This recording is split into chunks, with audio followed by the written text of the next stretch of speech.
Jonny, a few months into your stint here at Salford, a turbulent time, but a situation I think you've managed to thrive in, would that be fair to say? Yeah, I think on a personal level it's been refreshing for me. I was struggling to find game time at St Helens, and obviously with the challenging squad that it is to get into there, I thought maybe a loan move would have been the best option for me. And luckily enough, Salford were the team that came forward and asked for me to come and play for the season. And I can't thank them enough for giving me the opportunity to come in and work with the lads and work with Paul Rowley and Aggie and all the staff, and just pick up what I can pick up and learn as I sort of go along in a different environment this year. You strike me as someone who's very driven to be the best and develop your game every day. What is it that keeps you motivated to dig in when all the lads are doing it tough? It was one of the first sessions that I did here at Salford, and Rolls told us about him volunteering with the homeless shelters, and he told us a story about this fella who'd been struggling, and I don't want to go into too much detail and stuff, but it was almost that realisation of the lads at Salford have been doing it tough for longer than I have, and there's people out there that do it tougher than us, so it could always be worse. At the end of the day, I wake up and my job's to come and play a sport that I really enjoy playing, and I get to go to the gym and I get paid to eat and sleep and recover, so life could be a lot worse for us. And how has it been learning from the more experienced lads in the squad? I'm guessing you've been leaning on them for bits of advice.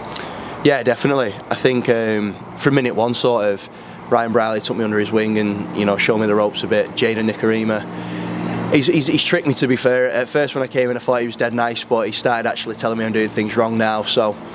But in the terms of rugby league, that's what you need. You need them senior lads that are gonna nudge you, tell you that you've done something wrong and pick you up on it. But obviously with the return of Nene this week and being able to just stand and sort of observe with him and hopefully play on the same side as him this week, that'd be a great experience. And just on coming here for this loan period, what did Paul Rowley and the coaching team speak to you about, and how you would add to the team?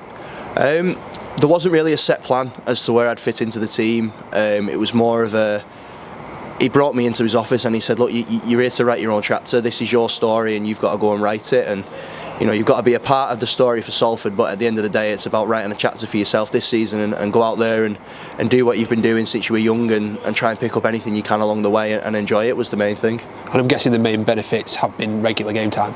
Yeah, I think I've played back to back now for the last 8 or 9 weeks, and for me that's sort of unexpected for this season. It's only my second year in the first team environment, so second year full time, and I could be making 10 appearances before halfway point in the season. It's unexpected, so again it's something that I'm really grateful for.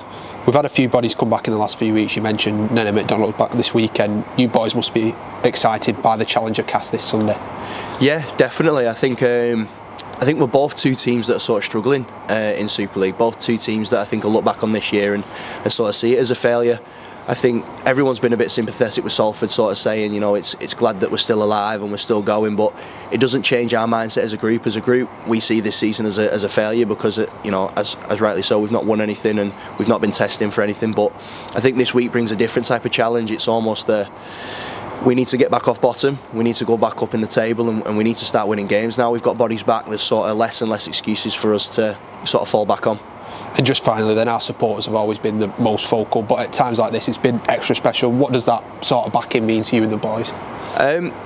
Yeah, it was something that shocked me, I think, the Salford fans at first. Obviously growing up as a Saints fan, Saints player, Saints are infamous for being loud and proud. The West Stand at the Totally Wicked is always loud, but coming here and standing behind the sticks, I think when we conceded early doors against Leeds, and just hearing the fans behind you and on your back, and there's no negatives, there's nobody shouting abuse, it's all positive, it's all clapping and encouraging, and it's a testament to the club and it's a testament to the town itself and the city of Salford, because without them fans, the club would have struggled a lot more than it already has to get through this turbulent time. And I think, as players and as a playing group, we tip our hats to them for standing by us and sticking through some of probably the darkest times in the club's history. But I think from a player's stance, it's a chance now where we can sit here and confidently tell you that things are coming and we're going to start winning, we're going to start performing better, we're going to train like we have done this week, and there's brighter things ahead, so we appreciate sticking with us, but we're going to reap the rewards now.